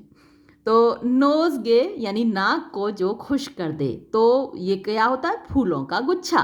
तो फूलों के, खुशबूदार फूलों के गुच्छे के लिए वर्ड आता था नोज गे। तो as on the nosegay in her breast recline, यानी एक फूलों का गुच्छा है, उसके ब्रेस्ट पर झुका हुआ है, उसके सीने पर लटका हुआ है फूलों का गुच्छा। ही वॉच्ड, अब उसने देखा, उसके सीने में देखा, वो झुका और उसने देखा द आइडियाज़ के ख्याल, विचार राइजिंग उठ रहे हैं इन हर माइंड, उसके दिमाग में। अब वो उन ख्यालों को, उन आइडियाज़ को पढ़ने लगा, उनको इन्वेस्टिगेट करने लगा, माइन्यूटली ऑब्जर्व करने लगा। सडन, अचानक से, ही व्यूड, उसने देखा, in spite of all her art, यानी इन स्पाइट ऑफ, बावजूद, ऑल हर आर्ट, उसकी कलाकारी के, यानी बेलिंडा अपने विचारों को, अपनी भावनाओं को छिपाने की पूरी कोशिश कर रही है, किसी को ना पता चले। लेकिन इसके बावजूद एरियल ने देखा एन अर्थली लवर, एक सांसारिक प्रेमी, एक आशिक, लर्किंग, झांक रहा है, छिपा हुआ है, एट हर हार्ट, उसके दिल में एक लड़का उसके दिल में छिपा हुआ है, वहाँ झांक रहा है। अमेज्ड मीन्स आश्चर्यचकित, स्टूपिफाइड हो गया, कंफ्यूज्ड हो गया, घबरा गया, परेशान हो गया, उसकी समझ में नहीं आ रहा क्या करे। He found his powers expired, he found, उसने पाया, हिज पावर्स, उसकी शक्तियाँ एक्सपायर्ड, ख़त्म हो गई। क्योंकि मैंने जैसा आपको बताया, ये स्पिरिट्स उसी लड़की की रक्षा कर सकती हैं जो लड़की किसी मर्द को, किसी लड़के को ना चाहे। अब उसकी पावर्स ख़त्म हो गई। रिजाइंड टू फेट, भाग्य को सौंप कर या फिर भाग्य के सामने सरेंडर करते हुए, एंड विद अ साई, और एक आह भरते हुए, रिटायर्ड, वो चल दिया। कैसे आह भरते हुए? बेचारा चल दिया, अब उसकी पावर खत्म। The peer now spreads the glittering forefacts wide to enclose the lock, now joins it to divide. The peer यानी पीटर, नाउ अब स्प्रेड्स फैलाता है, द ग्लिटरिंग चमचमाती हुई, फोरफैक्स ये लैटिन वर्ड है कैंची के लिए, सीजर्स के लिए, वाइड चौड़ी, उसको फैलाता है, द एनक्लोज द लॉक, और फिर क्या करता है, एनक्लोज उसमें फंसा लेता है, द लॉक लट को, नाउ जॉइंस इट अब इसको मिला देता है, यानी कैंची के जो आगे के दोनों भाग हैं वो जब मिलते हैं तभी तो कटती है, तो वो दोनों मिलते हैं और जो दूसरी चीज़ उनके बीच फंसी हुई है वो अलग हो जाती है, टू डिवाइड, बांटने के लिए, यानी जॉइनिंग और डिवीज़न दोनों चीज़ साथ साथ चलती हैं, है ना, एक दो वो दोनों मिलते हैं और ये दोनों पार्ट अलग हो जाते हैं, तो उसकी लट कट जाती है। Even then before the fatal engine closed a wretched sylph too fondly interposed, even then तब भी, बिफोर इससे पहले कि, द फेटल इंजन ये भयानक हथियार, क्लोज्ड बंद होता, अ रैचेड सिल्फ एक अभागी सिल्फ, टू फॉन्डली, फॉन्डली यहाँ फुलिशली यानी बहुत ज़्यादा बेवकूफ़ी दिखाते हुए, इंटरपोज्ड यानी इंटरवीन करने आई, इंटरफियर करने आई, दखलंदाजी अपनी करने आई और उसमें बीच में फंस गई। फेट अर्ज द शीयर्स, भाग्य ने आदेश दिया कैंची को, and cut the sylph in twain, और क्योंकि ये भाग्य के कार्य में बाधा कर रही है, अपना इंटरफियरेंस कर रही है, तो भाग्य ने कैंची को आदेश दिया और उस सिल्फ को दो भागों में बांट दिया। But Airy substance soon unites again, लेकिन वही सिल्फ हमारी तरह हार्ड मास की तो बनी हुई है नहीं, वो तो एयरी सब्सटेंस की बनी हुई है, वो सून जल्दी ही यूनाइट्स अगेन फिर से जुड़ जाती है, यानी वो नहीं मरती, वो मर ही नहीं सकते। The meeting points the sacred hair dissever from the fair head for ever and for ever. The meeting points यानी जो मीटिंग पॉइंट हैं कैंची के, द सैक्रेड हेयर पवित्र बालों को, तो बेलेंडा भैया यहाँ एक देवी के समान हैं, तो देवी के बाल पवित्र हैं। डिसीवर काट देते हैं, यानी कैंची के दोनों भाग काट देते हैं उन पवित्र बालों को, फ्रॉम द फेयर हेड उस खूबसूरत सिर से, फॉर एवर हमेशा के लिए, एंड फॉर एवर और हमेशा के लिए। तो ये जो रिपीटेशन है वो इंटेंसिटी को और बढ़ा देता है। जो ट्रेजेडी हुई है भाई, भयानक ट्रेजेडी हो गई साहब, अरे हमेशा के लिए काट दिया जी। Then flashed the living lightning from her eyes and screams of horror rent the affrighted skies. Then तब flashed चमकी, the living lightning कड़कड़ाती हुई बिजली, from her eyes उसकी आंखों से, बेलिंडा की आंखों से, एंड स्क्रीम्स और चीखें, ऑफ हॉरर भय की, रैंड उन्होंने फाड़ डाला, द एफ्राइटेड डरे हुए, स्काइज आसमान को, डरे हुए आसमान को बेलिंडा की चीखों ने फाड़ दिया। Not louder shrieks to pitying heaven are cast when husbands or when lap dogs breathe their last। क्या सटायर है गजब का, देखिए। नॉट लाउडर shrieks और इससे ज़्यादा जोर की चीखें, टू पिटिंग हेवन, पिटिंग माने काइंड, दयालु, आसमान की ओर, आर कास्ट भेजी जाती हैं, यानी इससे ज़्यादा तगड़ी चीखें नहीं भेजी जाती आसमान की ओर औरतों के द्वारा, लड़कियों के द्वारा।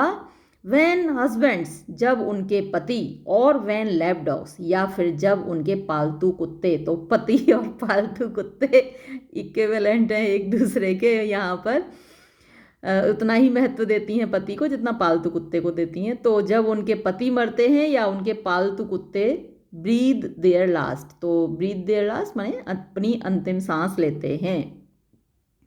और when China rich china vessels fallen from high in glittering dust and painted fragments lie, तो ये सारी चीज़ें इक्वल हैं देखिए तो। या फिर और व्हेन, या फिर जब रिच चाइना वेसल्स यानी महंगे China pot fall from high ऊंचाई से गिर जाते हैं, इन ग्लिटरिंग डस्ट और चमचमाती हुई धूल में परिवर्तित हो जाते हैं, एंड पेंटेड फ्रेगमेंट्स लाई या फिर पुते हुए फ्रेगमेंट्स टुकड़े, लाई माने पड़े होते हैं, टुकड़े टुकड़े होकर पड़े होते हैं, तब भी औरतें इतनी जोर से नहीं चीखती जितनी जोर से अब Belinda चीखी। Let wreaths of triumph now my temples twine, the victor cried, the glorious prize is mine. अब भाई मैं जीत गया, अब क्या हो? Let wreaths of triumph, wreaths माने हार होते हैं, जीत के हार, ट्रियम्फ जीत होती है। नाउ अब माई टेम्पल्स ट्वाइन, टेम्पल कनपटियाँ होती हैं, तो मेरी कनपटियों पर अब जीत के हार सजाओ। ऊपर रखा होता है ना क्राउन जैसा फूलों का बना के लगा देते हैं सिर पे। द विक्टर क्राइड, विजेता चिल्लाया, the glorious prize is mine, और ये शानदार इनाम अब मेरा है। वाइल्ड फिश इन स्ट्रीम्स, जब तक नदियों में, स्ट्रीम्स में, धाराओं में मछलियां रहेंगी, और बर्ड्स डिलाइट इन एयर, और जब तक हवा में चिड़ियां उड़ेंगी, और in coach and 6 the British fair, और 6 घोड़ों वाली गाड़ियों में जब तक ब्रिटिश फेयर यानी इंग्लैंड की खूबसूरत औरतें चलेंगी। कोच गाड़ी होती है और 6 घोड़े होते हैं उसमें। As long as Atlantis shall be red, or the small pillow grace a lady's bed. कितनी बड़ी बड़ी बातें देखिए तो। एज लॉन्ग एज, जब तक के, एटलांटिस ये एक किताब है जो उस वक्त पढ़ी जाती थी, इसमें स्कैंडल्स होते थे, कहाँ कहाँ क्या क्या स्कैंडल हुआ, किसका लफड़ा किसके साथ, किसका, तो ये सारे किस्से होते थे और बड़ी पॉपुलर थी एटलांटिस। तो जब तक इस दुनिया में एटलांटिस पढ़ा जाएगा, और द स्मॉल पिलो या फिर वो छोटा वाला तकिया ग्रेस यानी खूबसूरती बढ़ाएगा, अ लेडीज़ बेड एक लड़की के बिस्तर का, तो छोटे खूबसूरत तकियों से सजा होता था लड़कियों का बिस्तर। While visits shall be paid on solemn days when numerous wax lights in bright order blaze. तो देखिए when visits shall be paid, जब तक के विजिट पे की जाएंगी यानी लोग मिलने जाएंगे, या जब था ना कि बॉल डांस होते थे तो फलां व्यक्ति आए थे मिलने, उस बॉल डांस में उन्होंने विजिट करा था। तो सोलम डेज पवित्र दिन, तो यहाँ पवित्र दिन वो वाले तो होंगे नहीं, जैसे संडे को क्रिश्चियंस अपना चर्च जाते हैं, हम सोमवार मंगलवार, हम तो खैर पूरे हफ्ते जाते हैं, और जैसे मुस्लिम्स ख़ासकर नमाज़ पढ़ने जुम्मे के दिन जाते हैं, शुक्रवार को जाते हैं, तो वो सोलम डेज़ कहलाते हैं। तो अब इनके सोलम डेज़ तो वही हैं जब इनके पार्टीज़ होती हैं, बॉल डांस पार्टी और ये ताश पत्ते दारू पार्टी, डांस पार्टी जो भी हैं। तो जब तक ये सोलम डेज़ को पवित्र दिनों पर विज़िट की जाएगी, लोग मिलने जाएंगे। व्हेन, जबकि न्यूमरस यानी अनकाउंटेबल, अनगिनत, वैक्स लाइट्स यानी मोमबत्तियाँ, in bright order blaze, bright order मतलब चमकदार ऑर्डर में एक के पास एक, मतलब सजावटी तौर पर जलाई जाती हैं मोमबत्तियाँ, तो जब तक ये मोमबत्तियाँ जलाई जाएंगी। वाइल निम्स टेक ट्रीट्स और असाइनेशंस गिव, वाइल जब तक के, निम्स माने लड़कियां, खूबसूरत लड़कियां, टेक लेती हैं, ट्रीट्स दावतें यानी इनविटेशन स्वीकार करती हैं दावतों का, और असाइनेशंस गिव या फिर असाइनेशंस वादे होते हैं अपने लवर्स से मिलने का, अपने आशिकों से मिलने का वायदा करती हैं। सो लॉन्ग, तब तक, माई ऑनर मेरा सम्मान, नेम मेरा नाम, एंड प्रेज और मेरी तारीफ, शैल लिव जिंदा रहेगी। What time would spare from still receives its date, and monuments like men submit to fate. काफ़ी इम्पोर्टेंट लाइन है, अच्छी लाइन। अच्छा, बीच बीच में बड़ी ही मतलब मीनिंगफुल लाइंस देखिए आ जाती हैं। अभी तो ये तो सटायर था ऊपर, लेकिन ये बड़ी अच्छी लाइन है, शानदार लाइन है, आप मार्क कर सकते हैं। वॉट, जिन चीज़ों को, टाइम वक्त, वुड स्पेयर छोड़ देता है, तो वक्त तो किसी चीज़ को नहीं छोड़ता, हर चीज़ को डिस्ट्रॉय कर देता है, लेकिन वक्त का डिस्ट्रॉय करने का एक टाइम होता है ना। तो जिन चीज़ों को वक्त भी छोड़ देता है, फ्रॉम स्टील, स्टील से रिसीव्स, हासिल करती हैं, प्राप्त करती हैं, इट्स डेट, अपनी तारीख। यानी कुछ चीज़ें ऐसी हैं जिनको वक्त तो नहीं डिस्ट्रॉय करता, उनको स्टील डिस्ट्रॉय कर देता है। एंड मॉन्यूमेंट्स, और कुछ इमारतें, कुछ मकबरे, कुछ बिल्डिंग्स, जो शानदार बिल्डिंग्स हैं, मॉन्यूमेंट, लाइक मैन, मनुष्यों की तरह। अब जैसे किसी का मौत समय ने नहीं तय की, लेकिन किसी ने मर्डर कर दिया उसका, तो मनुष्यों की तरह सबमिट टू फेट, वो भाग्य के सामने सबमिट करते हैं, सरेंडर करते हैं। तो अब जैसे हिरोशिमा नागासाकी पे बम गिराया गया अमेरिका के द्वारा, तो वैसे तो वो बिल्डिंग्स कितने सालों तक चलती और कितने सालों तक वो मनुष्य जीते, लेकिन अमेरिका की एक गलती और देखिए तो सारी बिल्डिंग्स वहाँ तबाह हो गई, सारे लोग मारे गए, एक पल में पलक झपकते ही मर गए। तो मनुष्यों की तरह मॉन्यूमेंट्स भी भाग्य के सामने घुटने टेक देते हैं। Still could the labor of the gods destroy and strike to dust the imperial towers of Troy.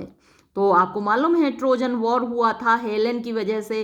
Troy का राजकुमार पेरिस हेलेन को ले गया था, मेनेलॉस की पत्नी थी, यानी यूनान की थी रानी, उसको ले गया और फिर जो यूनानी हैं उन्होंने अटैक कर दिया ट्रॉय के ऊपर। तो जो ट्रॉय था उसके बारे में कहा जाता है कि उसको देवताओं ने बनाया था और बहुत शानदार था ट्रॉय। ये 10 साल तक तो घुस ही नहीं पाए थे ग्रीक्स उसमें, ट्रॉय में, लेकिन फिर धोखे से लकड़ी का घोड़ा बनाया, उसके अंदर कुछ सैनिकों को बिठाया। तो वो पूरी लंबी कहानी है, मैं कई बार आपको सुना चुकी हूँ, आपको पता ही होगी। तो अब ये क्या है, steel could the labour of gods destroy. तो मैंने बताया कि देवताओं ने बनाया था। स्टील माने ये जो लोहा है, कुड द लेबर, मेहनत, ऑफ द गॉड्स, देवताओं की, डिस्ट्रॉय, बर्बाद कर सकता है। तो जो लोहा है वो देवताओं की मेहनत को भी बर्बाद कर सकता है, यानी तलवारों से और हथियारों से देवताओं की मेहनत भी बर्बाद हो गई। ट्रॉय को जला गए थे यूनान वाले, जाने से पहले ट्रॉय में आग लगा दी, सब मार डाले लोग। एंड स्ट्राइक टू डस्ट, और धूल में मिला सकता है, द इम्पीरियल टावर्स, यानी जो शाही और दैवीय टावर्स थी, मीनारें थी जो देवताओं ने बनाई थी, ऑफ ट्रॉय, ट्रॉय की, तो उन मीनारों को भी नहीं बख्शा, उनको भी मिट्टी में मिला दिया। Steel could the works of mortal pride confound, तो स्टील में, लोहे में वो ताकत है, यानी वक्त जिन चीज़ों को छोड़ देता है उनको भी मार खत्म कर देता है steel. Could the works of mortal pride, मॉर्टल माने इंसान, प्राइड माने घमंड करना, तो जिन चीज़ों पर इंसान घमंड करते हैं उन चीज़ों को स्टील, कन्फाउंड माने उसको ख़त्म कर देता है, डिस्ट्रॉय कर देता है, मिट्टी में मिला देता है, बर्बाद कर देता है। एंड ह्यू, ह्यू वही तोड़ डालना, टुकड़े टुकड़े कर देना। ट्रिम्फल आर्चेस, ट्रिम्फल जो जीत की खुशी में बनाए जाते हैं, आर्चेस मेहराब होते हैं, टू द ग्राउंड, तो उन आर्चेस को, उन मेहराबों को मिट्टी में मिला देता है जो जीत की याद में बनाए जाते हैं। तो जब कोई युद्ध, बड़ा युद्ध जीत के आता था तो याद में एक आर्क वो बनाते थे। जैसे कि अगर आपने सुना हो, यहाँ आगरा में फतेहपुर सीकरी है, तो फतेहपुर सीकरी में बुलंद दरवाज़ा बना हुआ है, और जब अकबर ने फतेह किया था गुजरात को, तो गुजरात जीतने की खुशी में वो बुलंद दरवाज़ा बनाया गया था। तो ऐसे ही सभी जगह आर्क बनाए जाते हैं, और वो भी मिट्टी में गिरा देता है, ज़मीन में, धूल में मिला देता है। कौन? स्टील, लोहे में ये ताकत है। बुलडोजर चलता है, सब मिट्टी में मिल जाता है, आजकल तो बुलडोजर चल जाता है। What wonder then, तो फिर भाई इसमें क्या आश्चर्य की बात है, क्या अचंभे की बात है। फेयर निम्फ, खूबसूरत परी बेलेंडा, इसमें क्या आश्चर्य की बात है। दाई हेयर, तुम्हारे बाल, तुम्हारी लट, शुड फील, वो भी महसूस कर रही है। द कंकरिंग फोर्स, कंकरिंग जीतने वाली, फोर्स ताकत, ऑफ अनरेजिस्टेड स्टील, अनरेजिस्टेड जिससे कोई नहीं बच पाया, इनएविटेबल पावर ऑफ स्टील, लोहे की। तो स्टील की वो ताकत जिससे कोई नहीं बच पाया, उस ताकत को अगर आज तुम्हारे बालों की लट भी महसूस कर रही है बेलिंडा, तो इसमें आश्चर्य की क्या बात है। हर चीज लोहे के सामने सरेंडर करती है। तो ये रहा कैंटो थर्ड, ख़त्म हुआ। वीडियो काफ़ी लंबा हो गया। मेरी तो आदत है ना, मैं सुधरूंगी। तो अब भाई मेरे साथ पढ़ना है तो आपको थोड़ा टाइम तो डिवोट करना ही पड़ेगा। अगला कैंटो अगले वीडियो में, तब तक के लिए शुक्रिया।